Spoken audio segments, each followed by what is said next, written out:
Hi there, welcome to Peterson Wealth Services Point of View. Once again, I'm Billy Peterson. Today is December 2nd, 2021.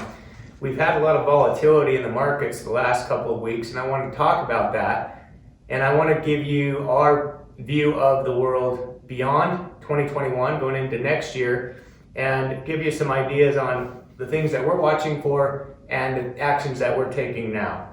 So the one area that we're going to focus on a little bit is the federal funds rate, and that has a lot to do with inflation.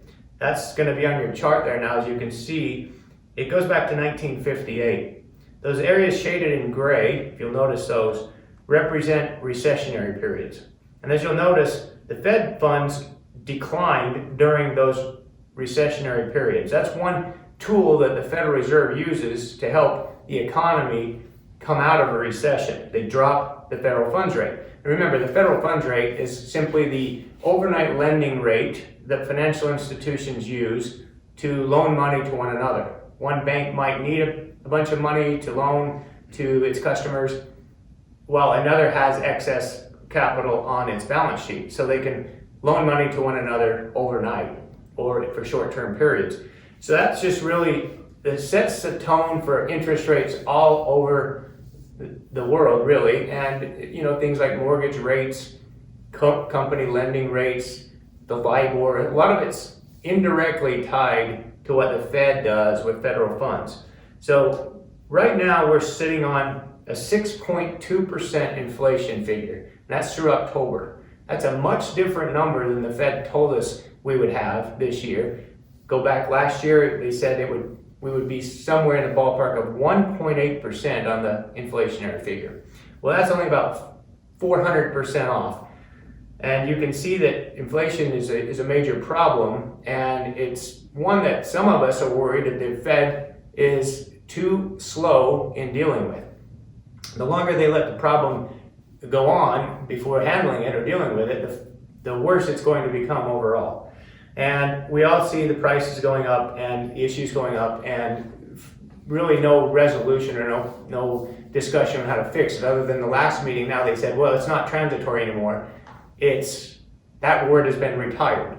It's very interesting to us because we knew all along it wasn't transitory. And what we're trying to do is anticipate where rates are going to go. The last time we saw inflation at this level was clear back in 1973, when inflation was at 6.2%, the GDP was at 5.6%, and unemployment was at 4.9%.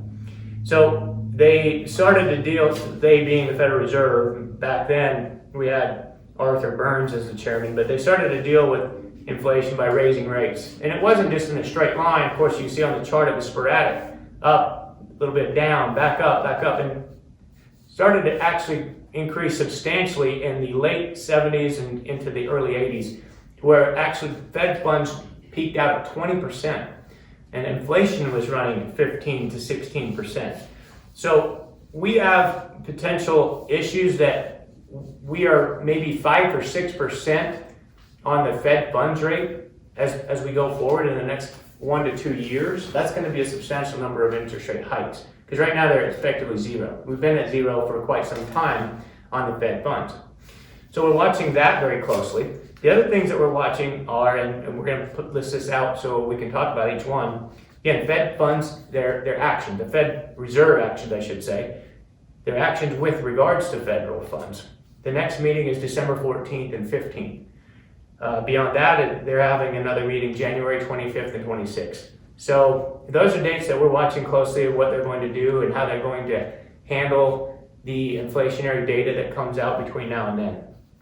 Our anticipation is they're going to have to start at least letting the markets know, letting the world know that they're planning to raise rates. Right now they're still in this kind of a soft approach. They call it dovish. Whenever the Fed is soft on interest rates, they are called dovish. And they're putting a lot of money into the economy still through this bond buying program. And interestingly enough, the debt that we have in this country, $20 trillion, close to that number, we're paying as a country $1.5 billion a day in interest. So it's not in the federal government's best interest to have interest rates go up and see the debt service numbers also start to spike. Because again, we talk about this all the time. The Fed does nothing. They have nothing to do with the amount of money that's being printed. That's congressional. It's also the executive branch. So what we're trying to do now is figure out how we're going to pay for all the spending that we've pushed through, and they're getting ready to pass another bill for $1.8 trillion. Biden says the Build Back Better program is going to actually help inflation, curb inflation. Well, I think that's ridiculous. And if you believe that, I'd like to know where you're coming up with those numbers. Any people that are out there, and of course they're talking about economists that are backing that and giving them the green light. We can find 10 times the number of economists that will say the exact opposite of that. So I want you to be careful of the news that you're listening to and the news sources that you're tuned into. Expand your horizons, expand your reach of the news, not only for inflation and all the economic issues, but also just world events. Things like this new Omicron variant, the policies around that, and things that might be worth your attention, and other areas of maybe different opinions rather than just coming out of one news source. The news sources have become completely corrupt, in my opinion, political, 100% motivated for political reasons, and you need to accept that, maybe move into some different avenues and do some of your own research. So beyond what the Fed does, we're also looking at the supply chain. As we all know, supply chains completely came to a crawling halt almost, and we're trying to get those started back up again. The reason for the slowdown and the complete reduction in supply chain was the lockdowns. And with these new variants that are coming out, the lockdowns may go into effect again. And in some parts of the world, they already have. Now, we know that that's extremely negative for supply chain. When corporations shut down, they send their employees home, no one's producing goods and services, and then they all have to come back online at the same time. Ships are in the ports unable to be unloaded because they're waiting. There's just not enough manpower. So trying to buy things is taking 10 times longer than it used to. And that's one of the fallouts from this virus. We didn't know really what we're doing with this first few weeks. But as I said right from the get-go, this isn't going anywhere. The virus is going to be here for us, with us the rest of our lives and beyond. The flu virus never left. They labeled that back in the 1900s, the Spanish flu. It's been the flu ever since, just different versions or strains of it ever since. So we're gonna have to learn how to stop being afraid of coronavirus and just know that it's there. And whether you have the vaccines for it or whether you've developed the immunity naturally, you've had it and recovered from it, there should be no difference. So making this another political event by saying that vaccines are the only way out of this, that's another false narrative. And I believe that people need to understand that natural immunity is just as strong. In some cases, 82 studies, by the way, have said that natural immunity is stronger. So I would like people to stop their resistance and stop being politically motivated in how they're viewing the world, and understand that we can't be more restrictive than we were last time, or even close to being as restrictive and for the lockdowns. Variants are going to come every single year. You're always going to have it. So learn how to deal with it, learn what you need to do for yourself and your family, but let's not go back into fear mode. The media is not our friend when it comes to this. The further restrictions, mandates, the fear, as I mentioned before, that's another thing we're watching. We want to make sure that we're not going to take this too far in the extreme, understanding that these conditions are going to be with us forever. Shifting portfolio weights is one thing that we're also doing and we're watching as far as how much to do in every category. What we've done so far in our portfolios is reduce some holdings in our small company space.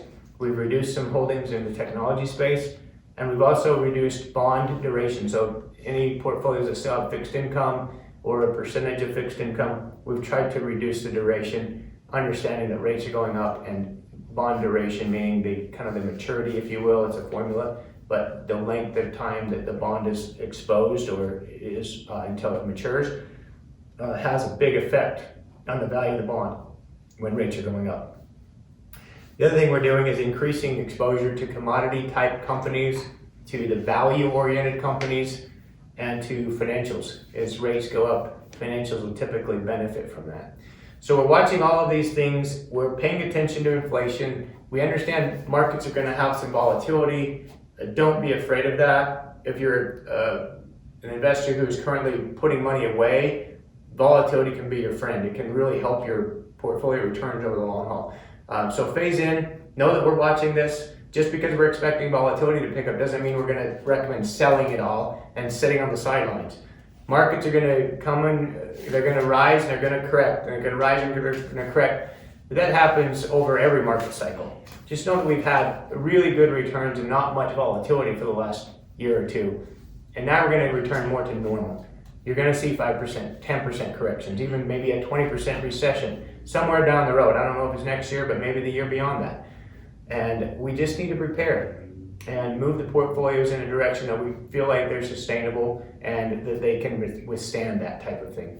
So having said that, I appreciate your time today and your attention, and you can always feel free to call us if you want to discuss any of this further. Have a great day. Talk to you next time.